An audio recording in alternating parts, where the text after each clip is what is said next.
बात उन 2 घंटों की जिस वक्त सबको लगा कि पुतिन ने अब तक का सबसे खतरनाक बदला लेना शुरू कर दिया है। खेरसॉन गए पुतिन को देखकर ज़ेलेंस्की ने अदीविका का अचानक दौरा किया और ये वो शहर है जहां पुतिन की सबसे खतरनाक आर्मी यूनिट लड़ रही है। ज़ेलेंस्की अदीविका पहुंचकर समझ पाते इससे पहले ही पुतिन ने वहां मिसाइलों से हमला शुरू कर दिया और फिर जो रिपोर्ट आई है उससे सबसे ज्यादा बाइडेन घबराए हुए हैं।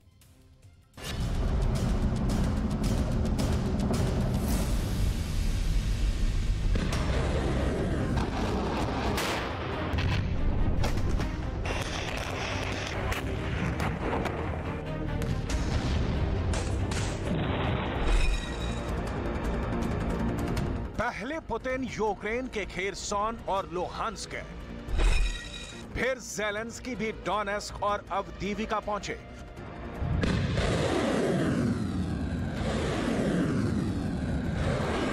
और इसके बाद तो पूर्वी यूक्रेन के बखमूत, अवदीविका और खेरसॉन पर रूस की सेना ने इतने बम बरसाए कि चप्पा चप्पा जलने लगा।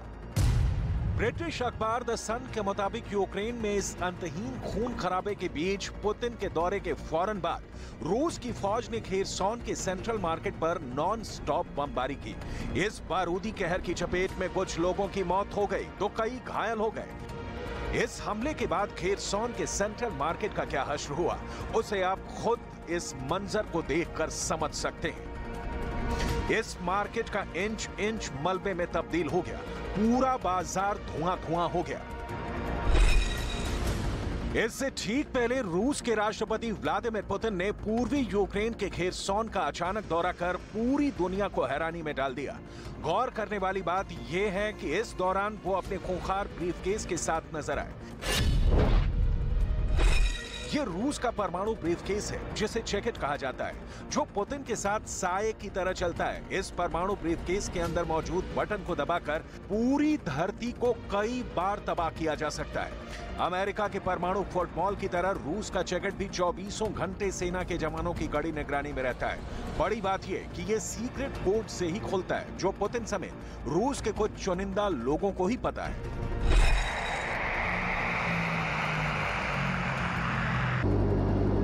इस परमाणु ब्रीफकेस के सामने आने के बाद पूरी दुनिया की सांसें अटकी हुई हैं। रूस की सेना ने हाल ही में परमाणु हवाई अभ्यास से नाटो देशों को भी सकते में डाल दिया है।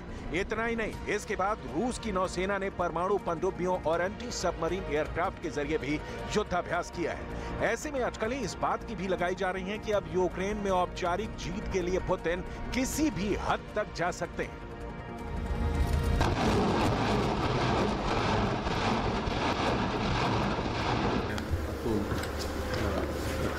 Обстановка, послушать вас, обменяться информацией. Просил бы начать доклад с ситуации на Херсонском направлении, затем на Запорожском.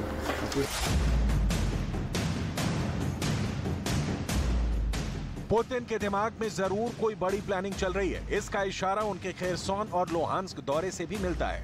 पुतिन के प्रवक्ता के मुताबिक उन्होंने सोमवार को सबसे पहले खेरसॉन का दौरा किया और इसी के बाद खेरसॉन के सेंट्रल मार्केट पर रूस ने भारी बमबारी की।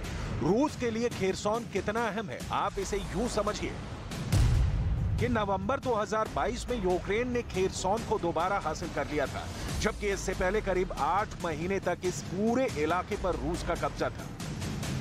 ऐसे में अब रूस का टारगेट खेरसॉन पर दोबारा काबिज होना है। पूर्वी यूक्रेन में ज़ेलेंस्की की आर्मी के पलटवार के दावे के बीच रूस ने भी इस इलाके में सेना की मौजूदगी बढ़ा दी है। पुतिन के दौरे के जवाब में ज़ेलेंस्की भी अवदीविका पहुंचे और यहां अपने कमांडरों से युद्ध की ताजा जानकारी हासिल की। Всіх вас бачити і тиснути такі міцні руки. Ну, знаєте, що в всіх руках реальне життя всього майбутнього України.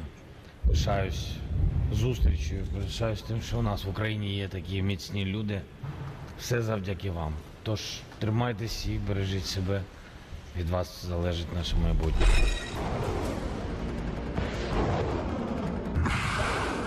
हाल के दिनों में बखमूत के बाद अवदीविका ही रूस का सबसे बड़ा टारगेट रहा है। अवदीविका के पहले बखमूत यूक्रेन के हाथ से करीब निकल चुका है, लेकिन अब फ्रंट लाइन पर खुद ज़ेलेंस्की के उतरने के बाद यूक्रेन की बॉर्डर गार्ड सर्विस के जवानों ने बखमूत में भी पलटवार शुरू किया है। इससे पहले पुतिन की सेना ने यहाँ इतनी भीषण बमबारी की, इतने हवाई हमले किए कि कभी 70,000 की आबादी वाला ये शहर अब खंडहर में तब्दील हो चुका है। बखमूत फतह करते ही स्लोवांस्क, क्रेमा और कोस्टी यान्टी निविका जैसे पूर्वी यूक्रेन के शहर रूस की सेना के टारगेट पर हैं। पुतिन की सेना धीरे धीरे कीव की तरफ कूच कर रही है। इस बीच पेंटागन के लीक सीक्रेट दस्तावेजों से बहुत बड़ा पर्दाफाश हुआ है। दावे के मुताबिक मई के महीने में यूक्रेन का पूरा एयर डिफेंस सिस्टम ध्वस्त हो सकता है और फिर पुतिन के लड़ाकू विमान यूक्रेन में घुसकर युद्ध को अंजाम तक पहुंचा सकते हैं। इस पर्दाफाश के बाद नाटो के देश बेचैन हैं, क्योंकि अगर ऐसा हुआ तो ये सिर्फ यूक्रेन की हार नहीं होगी, बल्कि ज़ेलेंस्की को हथियार सप्लाई करने वाले तमाम नाटो देशों की भी करारी शिकस्त होगी। ऐसे में जर्मनी ने आनन फानन में यूक्रेन को पहला पैट्रियट एयर डिफेंस सिस्टम मुहैया करा दिया है। जर्मनी ने कुछ मिसाइलें भी यूक्रेन भेजी हैं ताकि पुतिन की ताकतवर फौज के आगे लड़खड़ाती ज़ेलेंस्की की आर्मी थोड़ा संभल सके। जर्मनी ने 16 जेट्रोज ट्रक और 2 बॉर्डर पेट्रोल व्हीकल भी कीव भेजे हैं।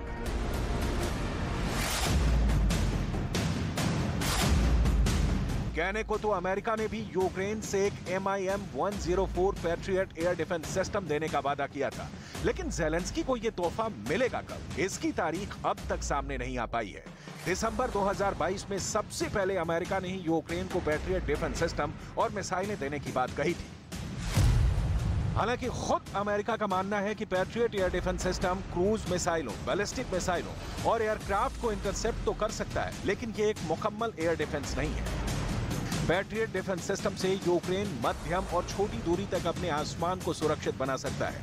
रूस की तरफ से यूक्रेन पर जारी मिसाइल और ड्रोन हमलों के बाद ज़ेलेंस्की ने अमेरिका और यूरोप के मददगार देशों से जल्द एयर डिफेंस सिस्टम देने की गुहार लगाई थी।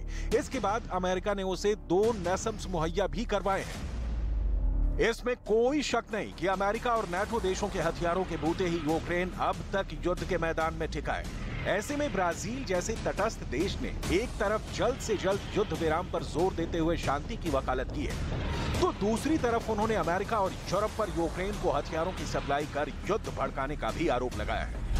Do jeito que está a coisa, a paz está muito difícil. It's going to be a tentative process because the way things are moving, peace is very difficult to be reached. O presidente Putin não toma a iniciativa de parar. President Putin doesn't take O any Zelensky não toma a iniciativa de parar. Zelensky from Ukraine doesn't take any A initiative Europa to e os stop. Estados Unidos terminam dando uma contribuição para a continuidade dessa guerra. Europe and the US continue to give their way of contribution to continue. E eu acho que nós temos que sentar numa mesa So we have to sit around the table e dizer chega, and say that's enough. vamos conversar porque a Let's start guerra talking. nunca trará benefício. War.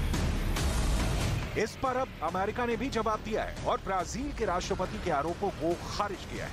Plainly wrong. Of course we want this war to end. Of course we do. And we support President Zelensky's call for a just end to Russia's war of choice. आरोप और सफाई अपनी जगह है, लेकिन सच ये है कि यूक्रेन में युद्ध को खत्म करने पर अब तक जिस शिद्दत से कोशिश होनी चाहिए थी वो हुई नहीं है। हकीकत यह है कि सिर्फ रूस ही नहीं, अमेरिका और यूरोप भी यूक्रेन की बर्बादी के कम कसूरवार नहीं है।